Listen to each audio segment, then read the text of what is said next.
right, folks, we are back here on WLTH 1370 AM. That is 92.7 in the FM dial. It is 7:31 in the PM here on December the 26th, 2025. Yes, yes, yes. This is my last show. My last show of the year 2025. Good God. Can't believe it. Seems like just yesterday I was doing my predictions for the year 2025. Which, I guess we could say next week, I will be looking back at my predictions for the year 2025, and we will we will see which of my predictions actually came true, and which ones was I way off on. There was some I looked at some of them. I was way off on some of them, but some of them I got them pretty right. But we're going to go through that next week, and we're going to talk about what we think is going to happen in the year 2026. We're going to put on our prognosticator hat and figure out what is going to happen in the year 2026. You won't want to miss that. But let's get back to the countdown of the 10, count them 10 most important events of the year 2025. We were at number 4, so let's get to it.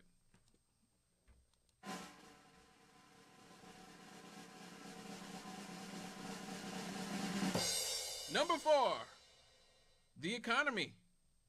I mean, you could argue that the economy is always the most important thing going on in America at any given time, but in terms of how much airtime it's gotten, how popular the story has been, I would say it's about the 4th biggest story of the last year. We saw mass layoffs at Amazon, UPS, Google, Facebook, as AI, as I said, AI is here to replace you. It's here to do two things: placate you and replace you. And so, yes, the economy, we've seen mass layoffs. The U.S. labor market lost 41,000 jobs over October and November. The U.S. unemployment rate has hit 4.6, the highest in the last 4 years. U.S. consumer sentiment just hit its second lowest ever, worse than 2020 during the pandemic and 2008 during the Great Recession. Even Fox News, who love nothing more than to kiss the behind of one Donald John Trump, they had to admit that 72% of American voters have said that Trump's economy is not good or poor. Inflation is still incredibly high on most things. I will say I'm paying cheaper amounts for gas. I'm paying less for gas, but beef and coffee prices are surging. Wage growth has slowed since Trump took office. A new NPR PBS Marist poll has Donald Trump dropping to negative 21 on the economy. Wow, that is incredible. 50% of Americans in a new poll are saying that we are in a recession. 50%. Only 1/3 of voters approve of Donald Trump on the economy. And of course, with all this, Donald Trump says, you know what? I'm going to use our taxes to bail out extreme right-wing psychopath Javier Milei in Argentina. And I'm going to screw over the beef farmers in the United States to do so.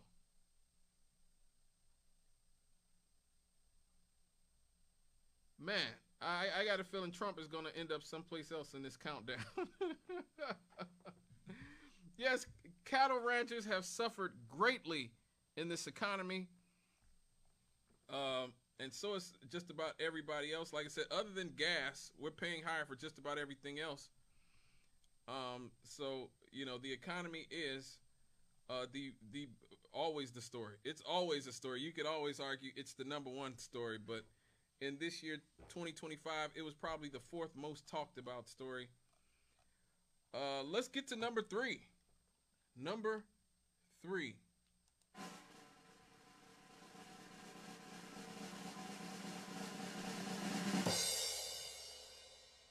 Jeffrey Epstein. Yes. This is a story I've talked about a lot for years now.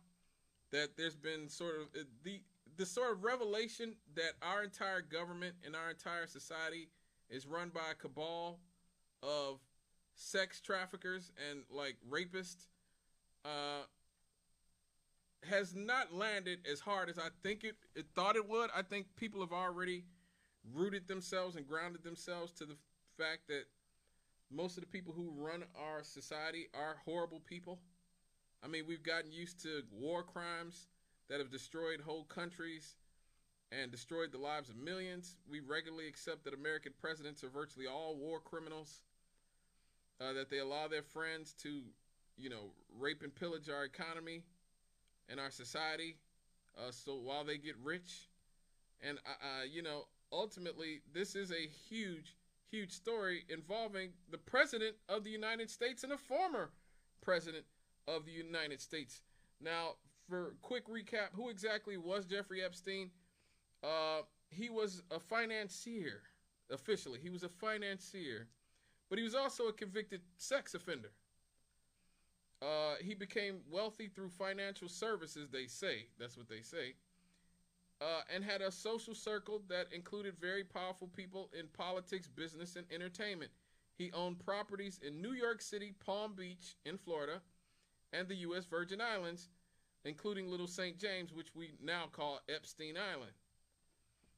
He was later accused and charged with serial sexual abuse and trafficking of minors, particularly young girls, often recruiting them under the guise of massages and paying them for sex acts.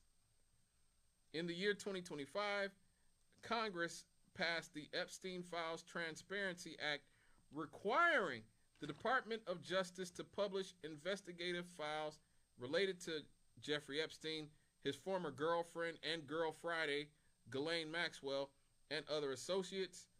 And so 2025 was the year that all the conspiracy theories came true. All the conspiracy theories came true. We covered in depth here on this show. Jeffrey Epstein had deep ties to Israel.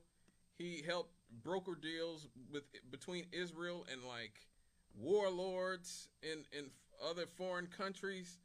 Like, this dude was everywhere. He knew everybody. He was everywhere. Many people say he was Israeli Mossad, which looks more and more like he at least had some connections to the Mossad as time goes on. Key developments in recent times, the Department of Justice has released hundreds of thousands of pages of documents, photos, flight logs, and investigation records, but much of it was heavily redacted. Again, much of the Trump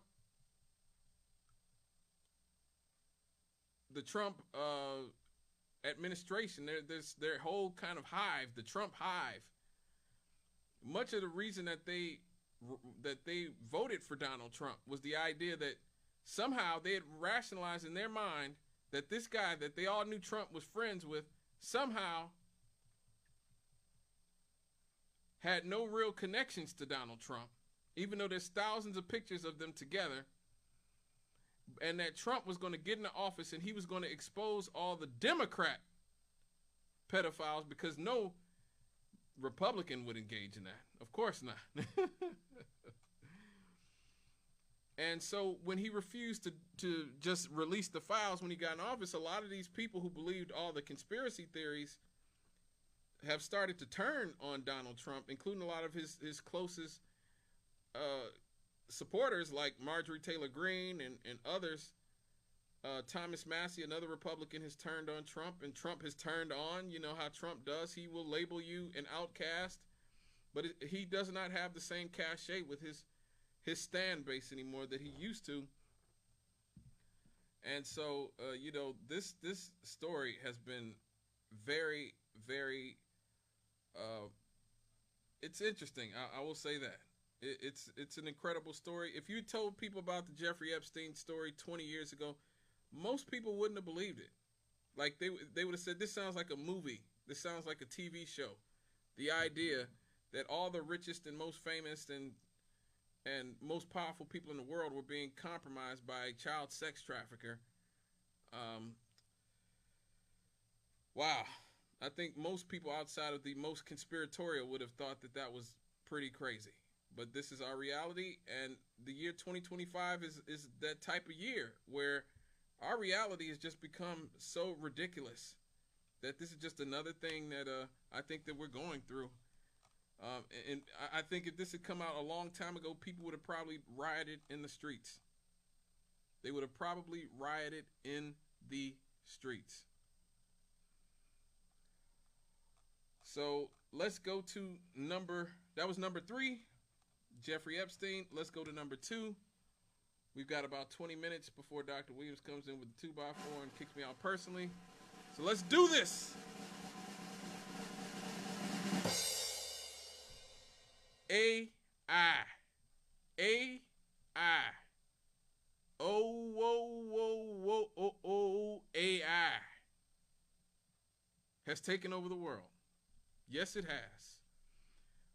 This year saw unprecedented investments with OpenAI, Oracle. Donald Trump gave $500 billion to Larry Ellison's Stargate project, which is supposed to spy on all of us. Larry Ellison himself said that there won't be any crime. That's basically his stance. There won't be any crime because everything will be caught. Everything will be caught. This is what Larry Ellison said. These are his words, not mine. The police will be on their best behavior because we're constantly watching and recording everything that's going on. Citizens will be on their best behavior because we're constantly recording and reporting everything that's going on. So that's Larry Ellison, the second richest man in the world, who just got $500 billion from Donald Trump's government, saying that cops and civilians and everybody else will be on their best behaviors because everything in our society will be filmed. This is why they're building those data centers, folks. They are not building it so we can Google things. They are building it for mass surveillance and to replace you. And to placate you, of course, while they're replacing you and spying on you. We saw AI agents go real. Autonomous AI agents have moved from pilots to actual teammates, automating complex workflows and becoming integrated into company tools like Slack and Teams for coding and business processes. Things like Microsoft Copilot saw massive adoption. We've seen generative media and culture. There are literally AI actors now. AI actors. There is a young girl named Tilly Norwood who is supposed to be taking over Hollywood over the next few years, and she is completely fake. And I don't mean she's full of silicone like the rest of them in Hollywood, okay? Plastic and silicone, no. She literally does not exist. She is solely an AI image. We've seen deep fakes become prominent, blurring the lines between human and machine creativity. We have no idea what is real anymore. This has the potential to be catastrophic for us politically, socially, culturally. I don't think there may be anything more destructive, or with the potential to be more destructive than what AI could do. I mean, we could see the presidents of countries, be basically blackmailed with this, or compelled into wars with this. We have no idea. There are some positives. AI accelerated scientific discovery in science and health, and there are AI-powered surgeries. We did see DeepSeek. We saw the Chinese with their completely government-funded DeepSeek program. For a minute there, actually took the lead in the AI race. A bunch of young kids from China embarrassed all the tech bros in Silicon Valley. That was interesting to watch. And 2025 is the year that it became apparent that Americans are basically paying for our own surveillance. Everything we do from here on out is going to be monitored. We are paying for these catastrophically destructive data centers that are not only rising the heat, the gas and electricity bills, but seek to pollute and really disrupt the lives of everybody who lives around them and suck up lots of tax dollars. This has the potential to be a catastrophic bubble.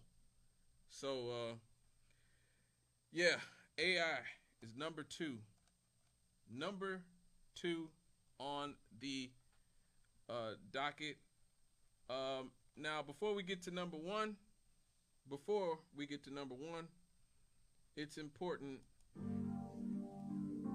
that we do what we always do about this time. Every year,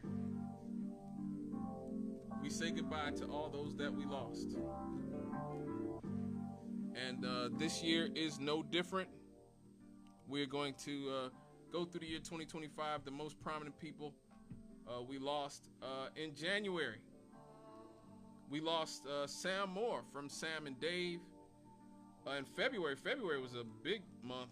We lost Irv Gotti, the record producer and executive. Dick Duran, the former coach of the Bears, who led them to the playoffs. This one was actually bizarre. Have you ever heard the name Anne Marie Hochhalter?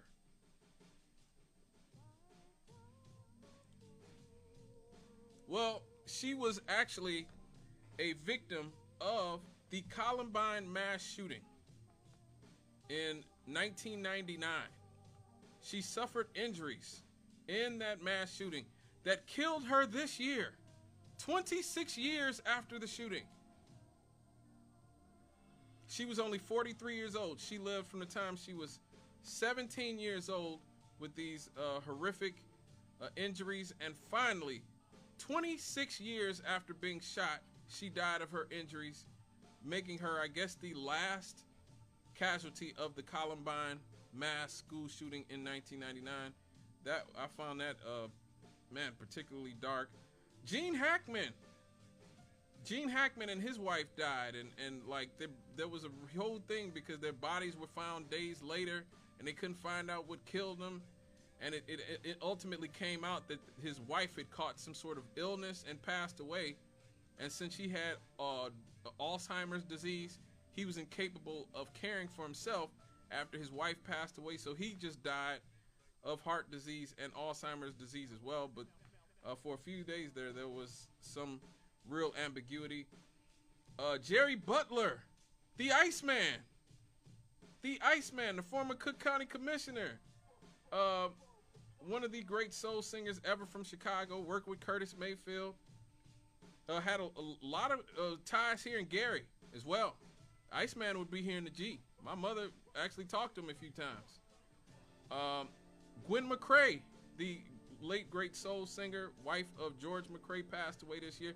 Oh my God, this one hit me hard. Chris Jasper of the Isley Brothers. This brother was an absolute genius. When Marvin Isley and Ernie Isley joined the Isley Brothers in the early 70s, that's when the Isley Brothers became the Isley Brothers that pretty much we play on WLTH all day. Most of the great records they made in the 70s and 80s, that was Chris Jasper. He was the main, Marvin and Ernie were the main sort of engine behind the Isley Brothers, the classic period of the Isley Brothers. He passed away in February. So did Roberta Flack. Oh my God. Roberta Flack, one of the great American songwriters. She passed away in February. In March, we lost Angie Stone. We lost Roy Ayers. We lost Dwayne Wiggins. We lost Junior Bridgman, East Chicago's own Junior Bridgman. He went to school with people in my family. George Foreman. We paid tribute to all of those people. All the March deaths were very monumental, should I say. In April, we lost Val Kilmer, the great actor. Kyron Lacey. We talked about Kyron Lacey a few weeks ago. about how this young man was falsely accused of causing an accident and killed himself because he thought he was going to go to prison, one of the worst prisons in America, Angola prison, maybe the worst prison in America. And ultimately the video came out and sort of cleared his name after he had already passed. So rest in peace to him. Pope Francis, probably the most class-conscious pope we've had in many years, passed away. I was actually kind of sad to see him go, even though he wasn't perfect, and we talked about Pope Francis' complicated legacy when he passed away. Steve Mongo McMichael of the '85 Bears passed away this year. The woman who's got the entire Epstein story started, Virginia Giuffre, she passed away. She is the unsung hero of this entire exposal of our American political elite class. Rest in peace to her. She committed suicide, allegedly. And Gary, Indiana's own Dick Barnett. Rest in peace to him. Maybe the finest basketball player we've ever produced here in the city of Gary. Probably he's the only one in the Hall of Fame that I could think of. I don't think they're going to put Big Dog in the Hall of Fame anytime soon, so rest in peace to him. In May 2025, Chet Lemon from the White Sox, from my Chicago White Sox, and one of the greatest boxers of the 80s and 90s, Mike McCollum, rest in peace to him. In June, we lost Jonathan Joss, who was an actor on King of the Hill and a bunch of other things. He was actually killed in a hate crime because he was gay. He was with his husband and one of their neighbors. They got into a dispute and he was shot. That was tragic.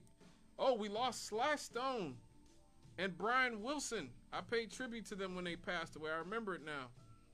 Two of the greatest geniuses ever in American music. They passed away in June.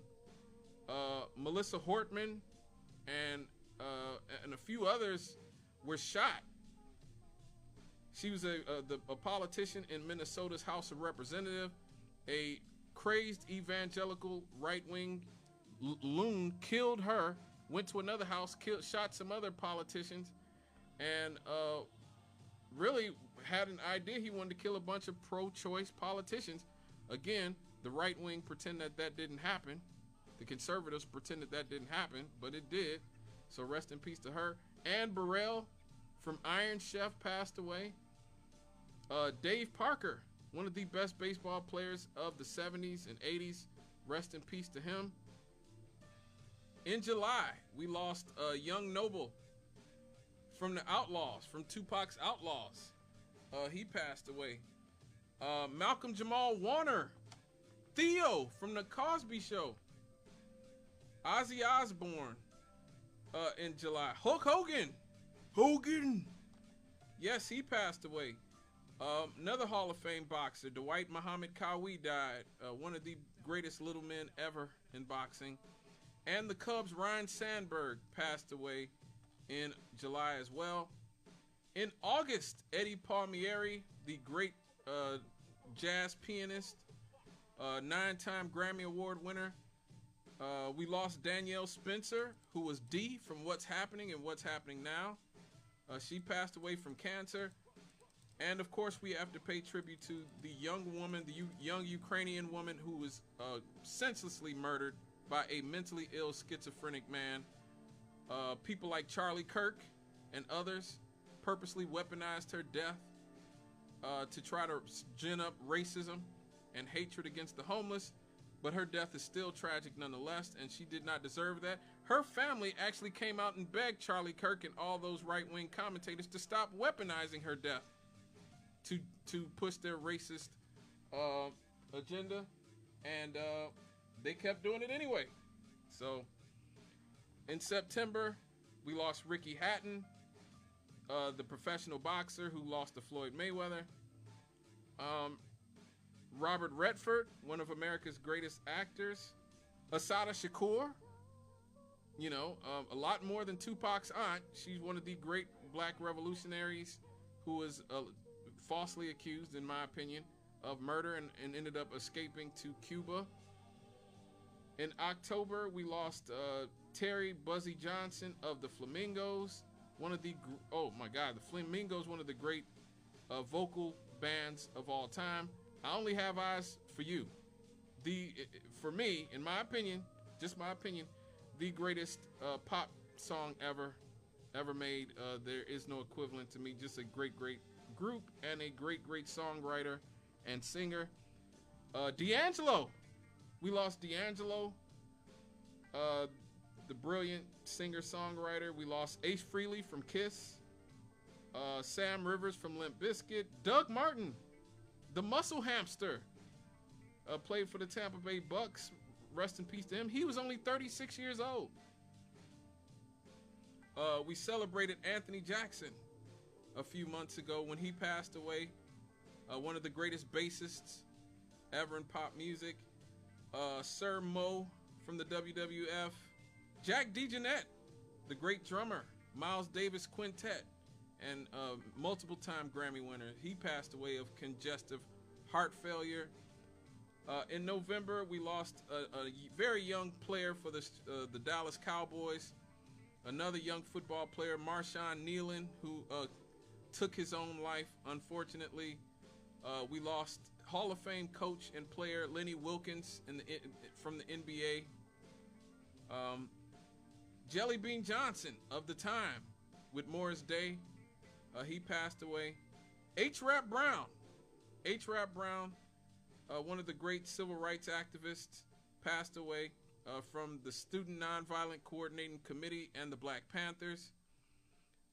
Phil Upchurch, brilliant jazz and blues guitarist. Jimmy Cliff, the very famous reggae singer, he passed away. Rest in peace to him. Viola Fletcher, the last survivor of the Tulsa Race Massacre from 1921. She passed away at 111 years old, having received no justice whatsoever. This month, we've lost Steve Cropper from Stax Records, from Booker T and the MGs. The man who played the guitar on Sitting on the Dock of the Bay by Otis Redding. That's Steve Cropper. We lost Anthony Geary. Luke from General Hospital passed away. Of course, just a few weeks ago, Rob Reiner was killed, unfortunately, in the most tragic of circumstances. Rest in peace to him. And we just lost a NASCAR driver named Greg Biffle. Him and his entire family died in a plane crash a few days ago. I thought that was exceedingly tragic, just a horrific thing you just don't like to see. Rest in peace to all of those people. And I'm running late, but we got to get to number one, folks. I'm sorry, we got to get to number one. The biggest, most important story of the year 2025.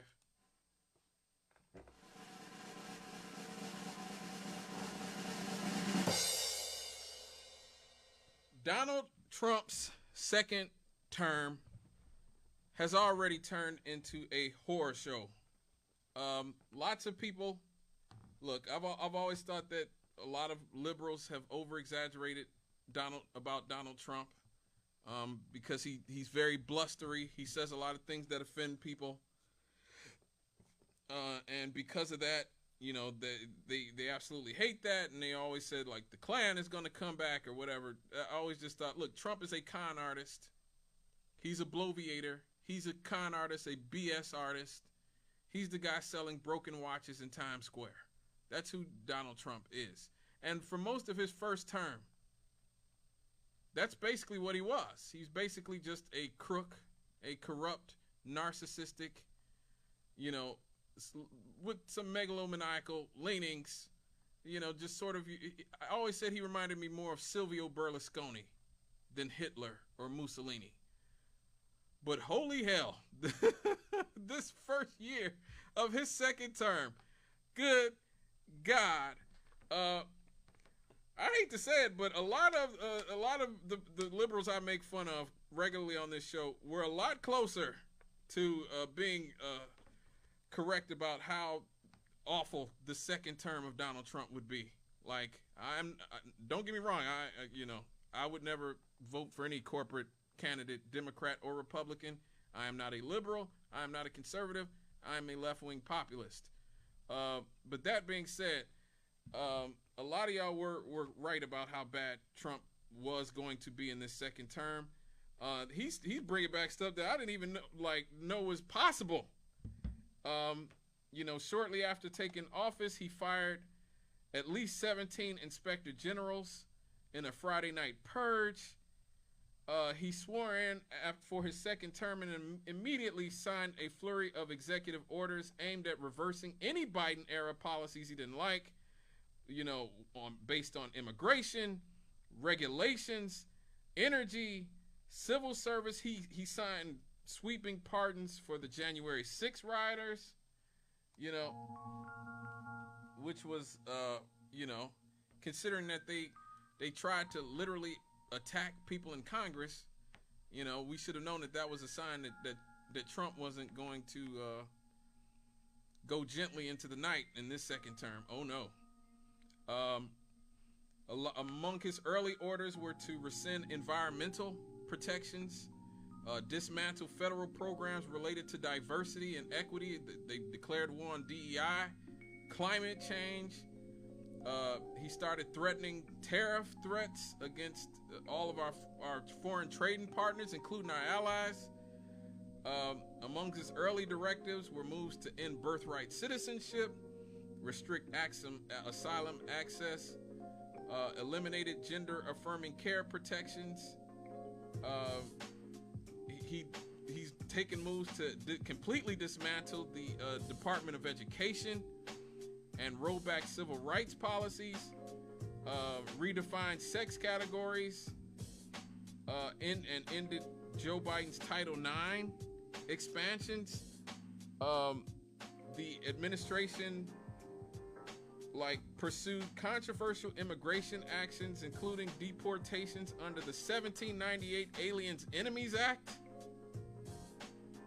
mass deportations and wrongful detentions. They're snatching American citizens off the streets, often arresting American citizens, bludgeoning, shooting American citizens, rappelling out of helicopters in Chicago to attack buildings that had American citizens in them. Deployed the National Guard and federal forces to LA, to Washington, to Memphis and Portland. Now, critics argued that these deployments violated the Posse Comitatus Act, and they did. He declared trade wars. ICE is supposed to be creating industrial warehouse. I can't get through all of this. I'm already far past my time. I'm sorry, Natalie. But yeah, the first year of the second Trump administration has been a complete, I can't even say the word I'd want to say, a complete crap show. I'll just say that. And a lot of y'all called it. But yeah, wow. Number one, Donald Trump. I'm sure he's so narcissistic, he would love it. He would love that. He just loved that he's number one. He wouldn't even care about all the horrible things I'm saying about him as long as he gets to be number one. But all right, folks,